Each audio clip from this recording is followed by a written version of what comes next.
जिस देश में हम पैदा हुए हैं उसका भी एक ऋण हमारे ऊपर है। 6 तरह के ऋण होते हैं, माता का ऋण, पिता का ऋण, वैसे ही पूर्वजों का ऋण, वैसे ही इस देश का भी एक ऋण है हमारे ऊपर। तो राष्ट्र प्रेम कभी नहीं छोड़ना चाहिए। अगर हमारा राष्ट्र है तो हमारी पहचान है, अगर हमारा राष्ट्र नहीं है तो हम नहीं है। तो राष्ट्र प्रेम अपने अंदर हमेशा आप जगाए रखिए। आगे जो हम आपको बता रहे हैं कि जिसकी व्यवस्था हमारे भारतीय संविधान में भी नहीं है, वो है तो बहुत ही छोटा शब्द, लेकिन हमारे जीवन को कितना दूषित करता है वो हम सोच नहीं सकते हैं। वो है विश्वासघात। विश्वासघात की सजा हमारे भारतीय संविधान में भी नहीं लिखी गई, इसलिए कि लोगों ने ये निर्णय ही नहीं किया कि विश्वासघात की सजा हम लिखें क्या।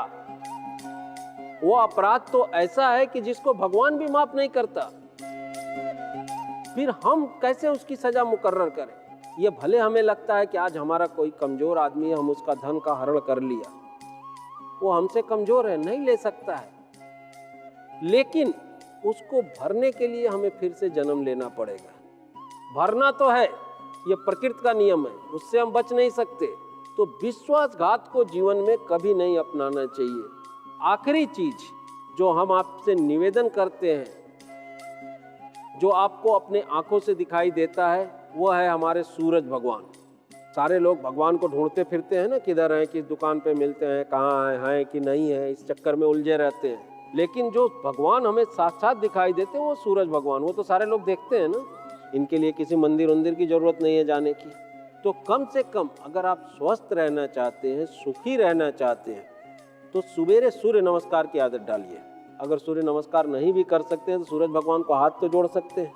इसलिए कि अगर इस ब्रह्मांड से सिर्फ सूरज को हटा दिया जाए तो हमारी सृष्टि, हमारा जीवन तो खत्म ही हो जाएगा।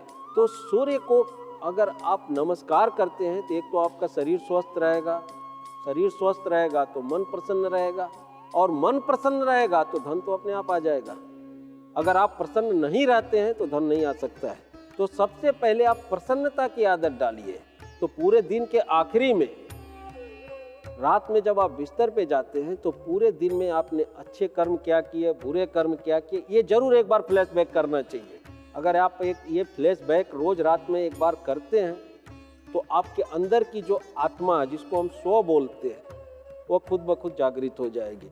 और जब हमारा स्व जागृत हो जाएगा तो हम अपने आप को पहचानने लगेंगे, और जब हम अपने आप को पहचानने लगेंगे तो दूसरे के अंदर दोष देखना बंद कर देंगे, और दूसरे के अंदर अगर हम दोष देखना बंद कर देंगे तो परमात्मा तो खुद ब खुद हमें दर्शन दे देगा। तो रात में सोते समय एक बार फ्लैशबैक आप जरूर करिए, और अपने दिन भर के घटनाक्रम में जो भी जाने अनजाने में बहुत सारी भूलें होती हैं, हर इंसान से होती है, उसके लिए प्रायश्चित, कन्फेशन। अभी एक बहुत बढ़िया उदाहरण आपको बताया था शीशे का। ये देखिए, ये शीशा देखिए।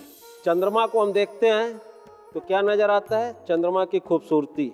सूरज को हम देखते हैं तो सूरज की गर्मी का एहसास होता है। और इसमें आपको क्या दिखाई दे रहा है?